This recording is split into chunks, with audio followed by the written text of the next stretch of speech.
আরেকটি বিষয় যে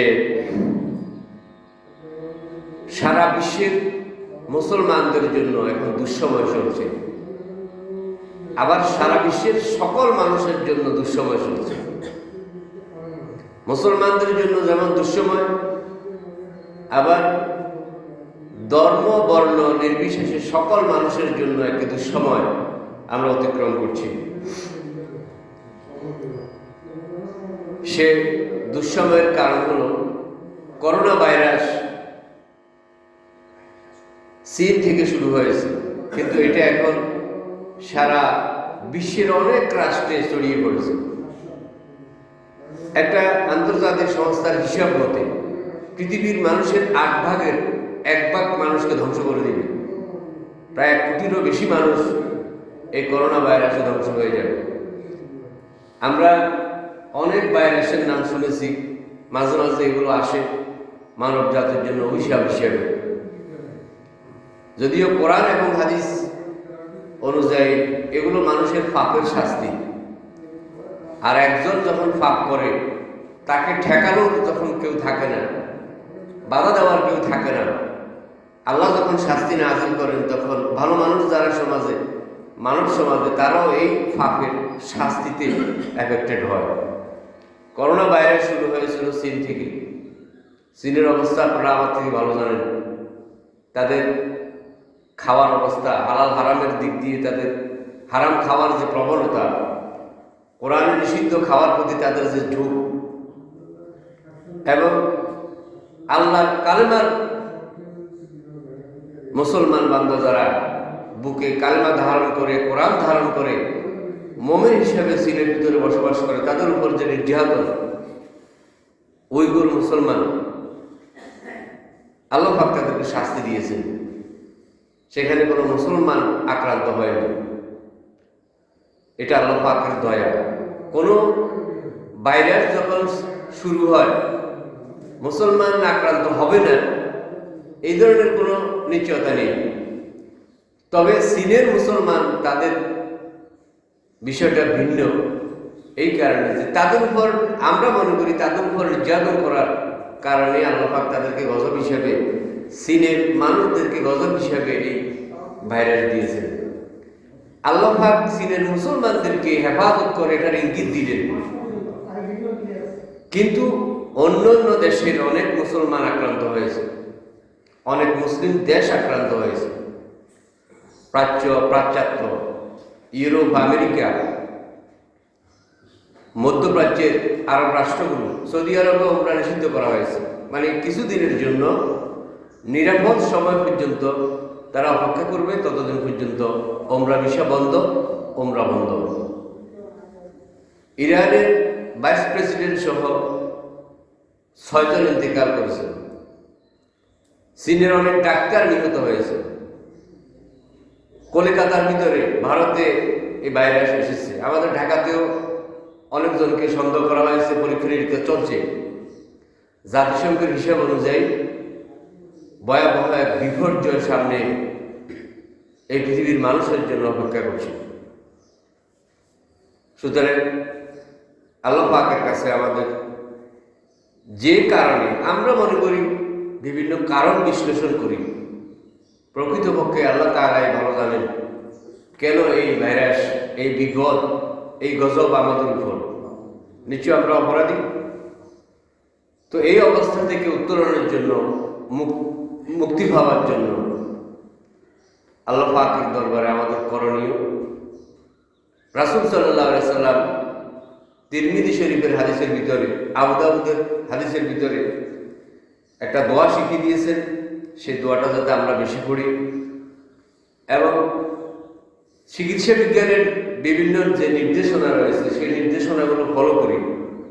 সতর্কতামূলক, prevention is better than cure, medical সায়েন্সের বিখ্যাত একটা কথা। রোগ আসলে চিকিৎসা করা, আর রোগ যাতে আসতে না পারে সেই জন্য আগাম ভ্যাকসিন নেওয়া, আগাম সতর্কতা অবলম্বন করা, এটাই উত্তম। করোনা ভাইরাস, রেটিনা ভাইরাস, তারপরে আরো যত ভাইরাস, এদের এখনো ভ্যাকসিন তৈরি হয়নি।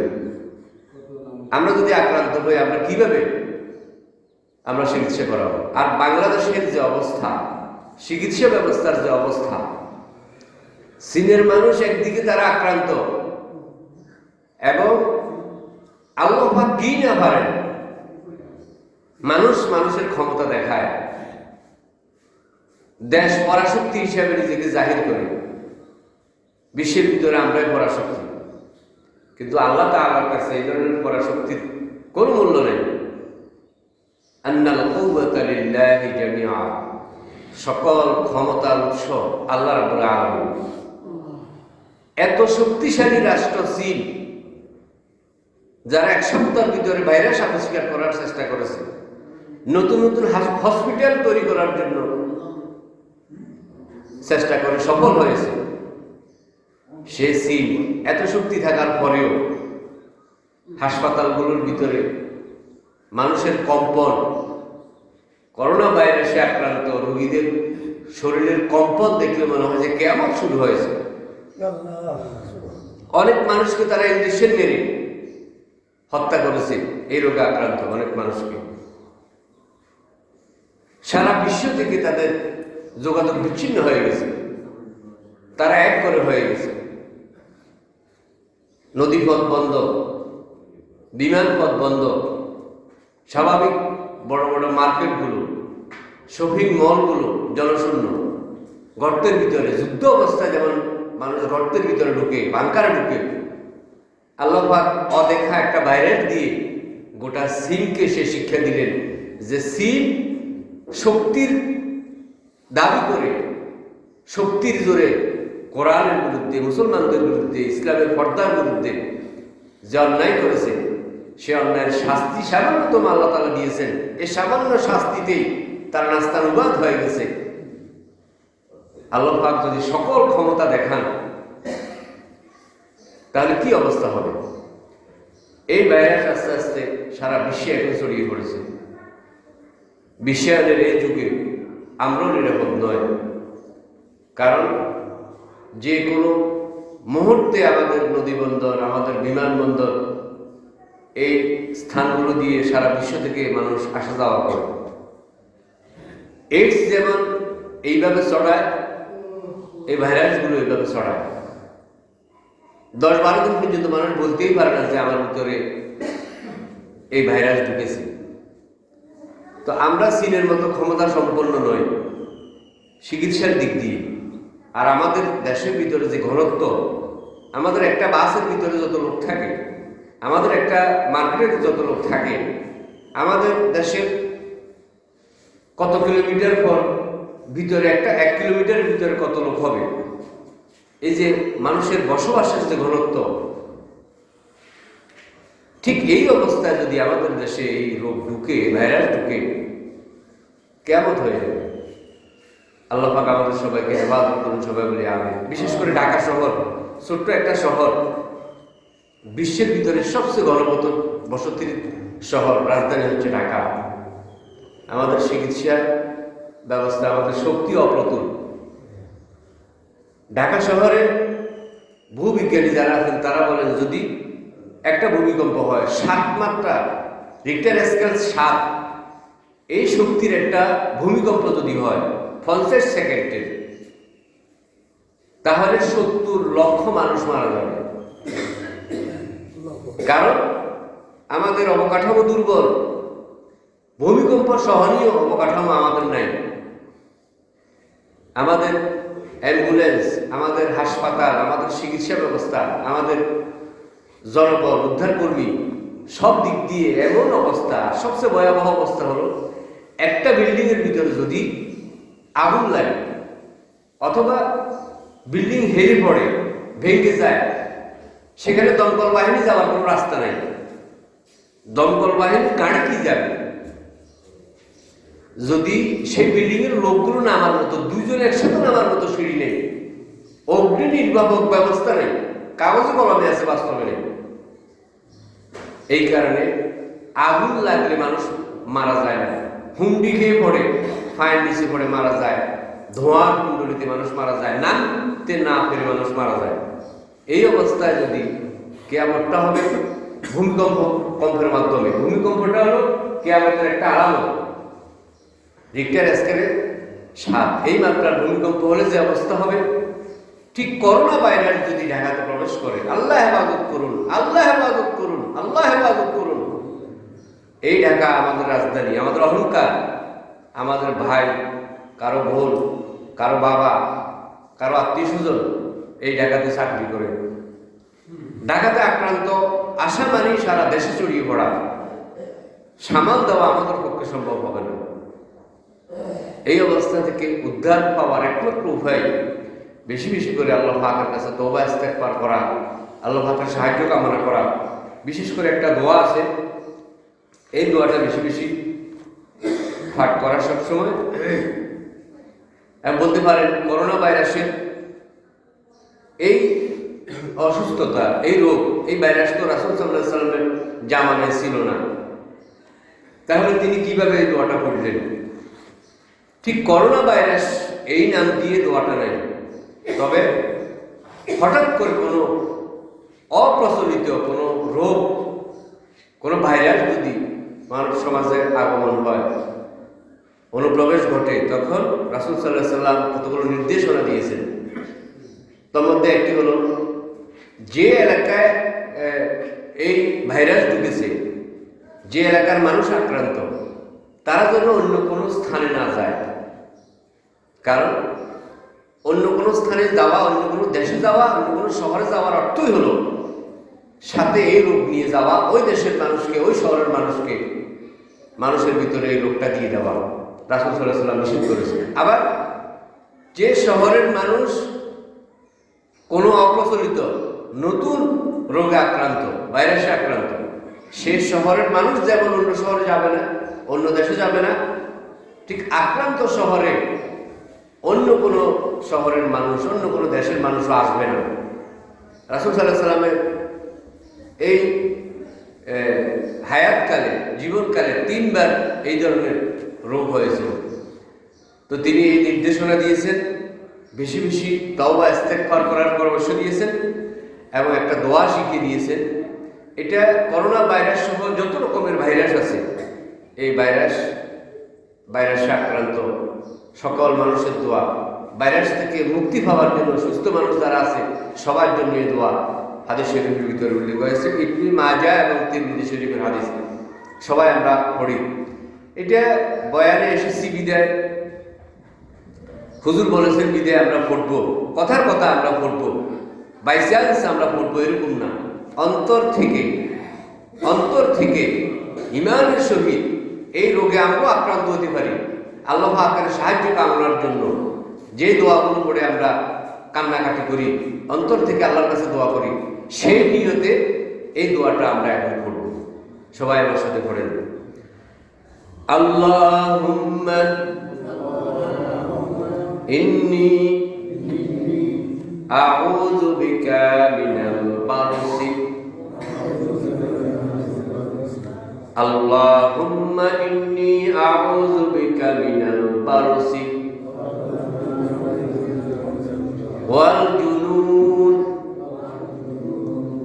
ওয়াল জুযাব ওয়া মিন সাইয়িল আসকাম। আবার বলুন, আল্লাহুম্মা ইন্নী আউযু বিকা মিনাল বারসি ওয়াল জুনুন ওয়াল জুযাব ওয়া মিন সাইয়িল আসকাম। হে আল্লাহ, সকল ধরনের ধবল উন্মাদ রোগ থেকে, কুষ্ঠ রোগ থেকে এবং সকল প্রকার আগত কঠিন রোগ থেকে আমি আপনার কাছে আশ্রয় প্রার্থনা করছি। আমরা আবার পড়ি, আল্লাহুম্মা ইন্নী আউযু বিকা মিনাল বারসি ওয়াল জুনুন ওয়াল জুযাব ومن سيء الأسقام আল্লাহ রাব্বুল আলামিন আমাদের সবাইকে করোনা ভাইরাস সহ যত রকমের প্রাকৃতিক দুর্যোগ, যত রকমের কঠিন রোগ বালা মুসিবত, যে রোগগুলোর কোনো প্রতিষেধক নাই, যে রোগগুলোর কোনো ওষুধ নাই, মানব জাতির জন্য আল্লাহ তাআলার শাস্তি, আল্লাহ তাআলার গজব, সেই ধরনের সকল রোগ বালা মুসিবত থেকে, প্রাকৃতিক দুর্যোগ থেকে আমাদেরকে হেফাজত করুন। সবাই বলে আমিন। রাসূলুল্লাহ সাল্লাল্লাহু আলাইহি ওয়াসাল্লাম তিরমিজি শরীফের হাদিস, আবু দাউদ শরীফের হাদিস, এই দোয়া আমাদেরকে শিখিয়ে দিয়েছেন। কিয়ামত পর্যন্ত যত মানব সমাজে যত রোগ আসবে, সকল রোগ থেকে মুক্তি পাওয়ার জন্য এই দোয়া আমরা সবাই করব। আবার পড়ি, আল্লাহুম্মা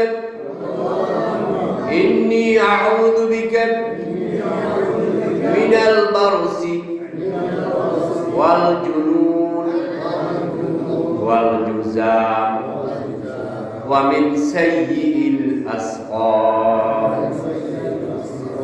এটা হলো এই দোয়া। আমাদের অনেকের এই দোয়া মুখস্থ নেই, যেহেতু এটা অপ্রচলিত। কেউ যদি আমার সাথে আলোচনা করেন, পরবর্তী সময় আমি এই দোয়া আপনাদেরকে সরবরাহ করবো ইনশাআল্লাহ।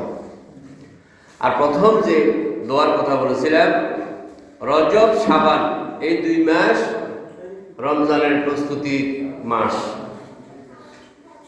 এই মাসে 2 মাসের ভিতরে ইসলামের ইতিহাসে অনেক গুরুত্বপূর্ণ ঘটনা ঘটেছে। এই 2 মাস হলো, 2 মাসের ভিতরে রয়েছে ইসলামের পবিত্র 4টি মাসের হারাম অর্থাৎ পবিত্র মাস। লাইলাতুল মুবারাকা, শবে বরাতের রজনী রয়েছে 2 মাসের ভিতরে। আমরা রমজানের প্রস্তুতির জন্য এই দোয়াটা পড়ব। আল্লাহুম্মা বারিক লানা ফি রজব ওয়া শাবান ওয়া বাল্লিগনা রমাদান। আল্লাহুম্মা বারিক লানা ফি রজব ওয়া শাবান ওয়া বাল্লিগনা রমাদান। এই দোয়া পড়ব। এটা রমজানের প্রস্তুতির একটি। আরেকটি হলো কাজা যাদের রয়েছে, কাফারা যাদের রয়েছে, ফিদিয়া যাদের রয়েছে, গত বছর ফরজ রোজার সে কাজা, কাফারা, ফিদিয়াগুলো আমরা রমজান আসার আগে আদায় করা দরকার।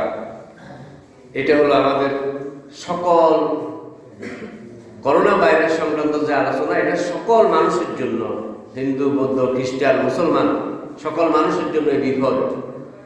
আর আমি বলেছিলাম মুসলমানদের জন্য অতিরিক্ত আলাদাভাবে শুধু মুসলমান হওয়ার জন্য যে বিপদ, সারা বিশ্বের ভিতরে মজলুম অবস্থা আছে, তাদের জন্য বেশি বেশি দোয়া করবেন। এই দোয়াগুলো আমরা আরবিতে বলতে হবে এমন না। আমরা যদি আরবিতে না পারি, বাংলাতে যদি দোয়া করি, হে আল্লাহ, বিশ্বের সকল মজলুম মুসলমানদের উপর তুমি রহমত নাযিল করো, তুমি তাদের সহায় হয়ে যাও, যারা অত্যাচার করছে তাদেরকে তুমি হেদায়েত দান করো। হেদায়েত কপালে যদি তাদের না থাকে, তাহলে তাদের শক্তিকে দুর্বল করে দাও, তাদের এই শক্তির, অত্যাচারের এই শক্তি থেকে মুসলমানদেরকে হেফাজত করো। এইভাবে আমরা দোয়া করতে পারি। আল্লাহ পাক কবুল করুন। সবাই বলি আমিন। মনে রাখবেন, আমাদের সেই ফিলিংস না থাকতে পারে, কিন্তু রাসূল সাল্লাল্লাহু আলাইহি সাল্লাম হাদিস শরীফের ভিতরে বলেছেন প্রত্যেক মুসলমান ভাই ভাই। কোরআন মাজিদে আল্লাহ তাআলা বলেছেন প্রত্যেক মুসলমান একে অপরের সাথে সম্পর্ক হলো ভাই। ভাই যখন আক্রান্ত হয়, ভাইয়ের সাথে যত দুশ্মনী থাকুক, যখন সে মাজলুম হয়, আক্রান্ত হয়, আরেক ভাই এই খবর শোনার সাথে সাথে স্বাভাবিক থাকতে পারে না, কারণ তার শরীরের ভিতরে এই ভাইয়ের রক্ত রয়েছে, রক্তে কথা বলে, সেই কারণে সে তাকে উদ্ধার করার জন্য এগিয়ে যায়। সাংসারিক বিষয় নিয়ে যতই মরমারিণ্য থাকুক, এটা হচ্ছে রক্তের ভাই। এই ভাইয়ের সাথে ভাইয়ের সম্পর্ক, ভাইয়ের জন্য ভাইয়ের ত্যাগ। আর মুসলমানরা ভাইটাই ইমানের কারণে, পৃথিবীতে রক্তের সম্পর্কের চাইতে ইমানের সম্পর্ক অধিক শক্তিশালী। তো আমরা তাদের জন্য দোয়া করব, এটা হলো আমাদের অন্তত ন্যূনতম একটা হক আদায় হবে। আর করোনা ভাইরাসের জন্য আমরা এই দোয়া করব, রমজান মাসের জন্য এই দোয়া করব। আজকে আমি আগে বলেছি আমি কোনো নির্ধারিত আলোচনা করব না, নির্ধারিত বিষয় আলোচনা করব না, এই বিষয়গুলো। আরেকটি হচ্ছে এই অনেকে বলে থাকে অনেক কোরআন শরীফের ভিতরে রাসূলুল্লাহ সাল্লাল্লাহু আলাইহি সাল্লামের চুল পাওয়া যাচ্ছে। এই চুলগুলো গ্লাসের পানির ভিতরে ধুয়ে যদি কেউ পানি খায় তাহলে করোনা ভাইরাস থেকে মুক্তি লাভ করবে। এবং অনেক মেসেঞ্জারের মাধ্যমে অনেকে জানতে চায়, ফোনে জানতে চায়, এবং এটা সোশ্যাল মিডিয়াতে ভাইরাল একটি বিষয় যে কোরআন শরীফ কেউ যদি খোঁজ করে, কোথাও বলা আছে সূরা ওয়াকিয়ার ভিতরে আছে, কেউ বলে এত নম্বর পাড়ার ভিতরে যে কেউ যদি ফাতা উল্টায় কোরআন শরীফের সেখানে চুল পাওয়া যাবে। যে ভাগ্যবান সে চুল পাবে। আর ওই চুল যদি সে ধুয়ে খায়, ধুয়ে পানি খায়, এটা রাসূলুল্লাহ সাল্লাল্লাহু আলাইহি সাল্লামের চুল মোবারক, তাহলে সে করোনা ভাইরাস সহ বিভিন্ন বিপদ থেকে রক্ষা পাবে। এটা সঠিক কিনা? আসলে এটা ভাই এটা সঠিক না, এটা একেবারেই গুজব, এটা একটা বেদাতি কথা, এটা একটা শিরকি কথা। আল্লাহ রাব্বুল আলামিন তার হাবিবের মাধ্যমে আমাদেরকে দোয়া শিখিয়ে দিলেন, আমরা সংশোধন হব, ইসলাহ হব, আমরা বেশি বেশি তওবা ইস্তেগফার করব। আর মেডিকেল সায়েন্সের যে বিষয়গুলো কেয়ার, এই রোগ থেকে বাঁচার জন্য কেয়ার থাকা দরকার। আক্রান্ত এলাকায় না যাওয়া বা বেশি বেশি করে পানি খাওয়া, আর যে সমস্ত ইউনিসেফ 8টি পরামর্শ দিয়েছে, এই পরামর্শগুলো আমরা মেনে চলবো, আল্লাহর সাহায্য প্রার্থনা করব, মোনাজাত করব, দোয়া করব, আমাদের আমলকে পাপের আমল থেকে দূরে আসবো। এগুলো হচ্ছে সমাধান। এখন চুল ধুয়ে পানি খেলে এই অবস্থা থেকে মুক্তি লাভ করা যাবে, এই যে একটা গুজব ছড়িয়ে গেছে, এটা আসলে গুজব, আক্ষরিক অর্থে গুজব আর পারিভাষিক অর্থেও গুজব। আমাদের এই গুজবের দেশ। আপনার যদি সৌদি আরবে কেউ থাকে জিজ্ঞেস করুন সেখানে এরকম কোরআন মজিদে চুল পাওয়া যায় কিনা। আল্লাহ রাব্বুল আলামিন যদি কোনো এরকম শেফা দান করেন যে কোরআন মাজিদের চুল এটা মানব জাতির জন্য, এই অবস্থা থেকে বাঁচার জন্য এটা একটা সাফা, তাহলে তো বাংলাদেশের মানুষকে নির্বাচন করবেন না, শুধু সারা বিশ্বের মুসলমানদের জন্য আল্লাহ পাকে নিয়ামত দান করবেন। এখন শুধু বাংলাদেশে কোরআন শরীফ পাওয়া যায়, বেশি কি আর কোরআন শরীফ নেই? আমাদের চাইতে বেশি আমলদার লোক কি বিশ্বের ভিতরে নেই? আমাদের চাইতে বেশি আক্রান্ত, আমরা তো এখনো আক্রান্ত হইনি, আল্লাহ হেফাজত করুন। কিন্তু আক্রান্ত হয়ে ভাইস প্রেসিডেন্ট মারা গেছে সিলেট, অনেক দেশের ডাক্তার মারা যায়, অনেক দেশের ফ্লাইট বন্ধ, ভয়াবহ অবস্থা। তো সেই ধরনের দেশের ভিতরে আপনাদের কেউ যদি থাকে ফোন করে দেখেন এরকম কোরআন শরীফের ভিতরে চুল পাওয়া যায় কিনা। আসল কথা হলো আমাদের দেশ গুজবের দেশ। গুজব ছড়িয়ে, যেটা কোরআন শরীফে হারাম করা হয়েছে, গুজব ছড়িয়ে আমরা ছেলে ধরা বলে মানুষ হত্যা করি, ডাকাত বলে মানুষ হত্যা করি, আরো অনেক গুজব। ঠিক ওই গুজবগুলোর মতো কোরআন মাজিদে চুল পাওয়া যায়, এটাও একটা গুজব। এই বিষয়টা আপনাদের দৃষ্টি আকর্ষণ করলাম। রজব মাসের কথা বললাম। আমাদের দুইটা মাহফিল, রফিকুঞ্জ ফাউন্ডেশন এবং কন্ডাক্টর আশরাফি মাদ্রাসা, আপনাদেরকে দাওয়াত দিলাম। তারপর আরেকটি ঘোষণা, আগামীকাল আমি মুক্ত বন্ধ দিতে পারিনি, তবে মুক্ত বন্ধ থাকবে আপনাদের মাধ্যমে। আমি মুক্ত বন্ধ দিলাম, আমার একটা কাজ আছে, আপনারা আপনাদের ছেলেদেরকে একটু বলবেন। তো আর আমাদের এলাকাতে অনেক মানুষ অসুস্থ, বিশেষ করে আমাদের সবুজ বাংলাদেশ পুলিশের সদস্য, আমাদের সবুজ আক্রান্ত, আমাদের সমাজে অনেক মানুষ, বৃদ্ধ মানুষ, মহিলা পুরুষ অনেক মানুষ। আমরা তাদের জন্য আল্লাহ পাকের কাছে তাদের হায়াতের তাইয়্যিবা কামনা করবো, দোয়া করবো। নামাজের পরে দোয়ার মাহফিল হবে, আপনাদের সবাইকে দাওয়াত দিলাম। আল্লাহ রাব্বুল আলামিন এই কথাগুলো স্মরণ করার, বিষয়গুলো সম্পর্কে সঠিক ধারণা পোষণ করার তৌফিক আমাদের সবাইকে দান করেন। সবাই বলি আমিন। আলহামদুলিল্লাহ রাব্বিল আলামিন। কালো জমা